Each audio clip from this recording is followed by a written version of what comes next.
JEE main 2022 का question है ये।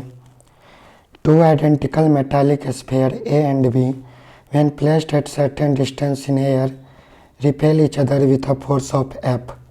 Another identical uncharged sphere C is first placed in contact with A and then in contact with B and finally placed at midpoint between sphere A and B. The force experienced by sphere C will be.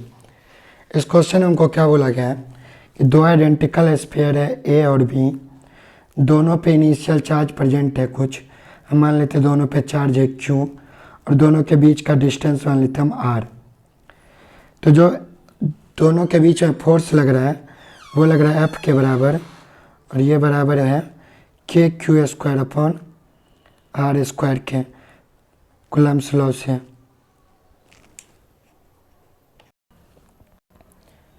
आगे मेरे से ये बोला गया है कि ये जो स्फीयर ए और बी है उसके जैसा ही एक स्फीयर सी जो कि इनिशियली अनचार्ज्ड है उसको पहले ए से कनेक्ट किया जाता है। तो अगर हम ए को सी से कनेक्ट कर दें तो चार्ज का रीडिस्ट्रीब्यूशन होगा तब तक जब तक पोटेंशियल इक्वल ना हो जाए, लेकिन यहाँ पे आइडेंटिकल है तो दोनों में चार्ज इक्वली डिस्ट्रीब्यूट होगा। कनेक्ट करने से पहले ए पे नेट चार्ज था क्यू और सी पे नेट चार्ज है 0। कनेक्ट करने के बाद ए पे आ जाएगा क्यू प्लस 0/2 क्यू बाई 2 और सी पे भी चार्ज आ जाएगा क्यू बाई 2।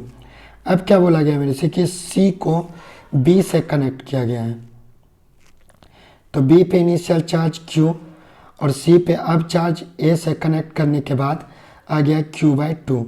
तो अब जब हम इस दोनों को कनेक्ट करेंगे बी और सी को तो net charge Q plus Q by 2 का डिस्ट्रीब्यूशन होगा दोनों में इक्वली। तो बी पे नेट चार्ज आ जाएगा 3q/4 और सी पे भी नेट चार्ज आ जाएगा 3q/4 डिस्ट्रीब्यूशन के बाद।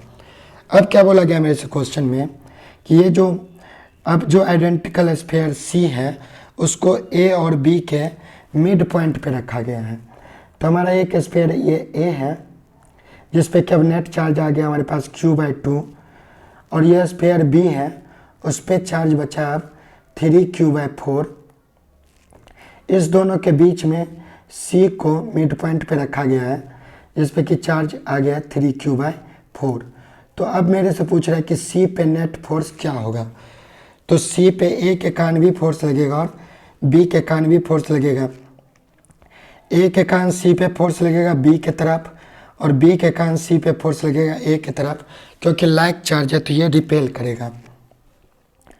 तो हम सॉल्व करते हैं कि हम मान लेते हैं कि जो फोर्स ऑन सी है उसको एफ डाइस लिख लेते हैं हम। तो ये एफ डाइस का वैल्यू क्या आएगा, ए पे जो नेट ए के कारण जो फोर्स लगेगा वो लगेगा के into q/2 into 3q/4 upon r/2 का स्क्वायर।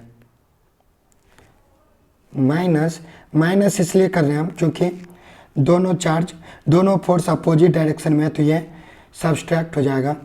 बी के कारण जो सी पे फोर्स लगेगा वो लगेगा के into 3q/4 into 3q/4 upon r/2 का स्क्वायर। जब हम इसको सॉल्व करेंगे तो एफ डाइस का वैल्यू आ जाएगा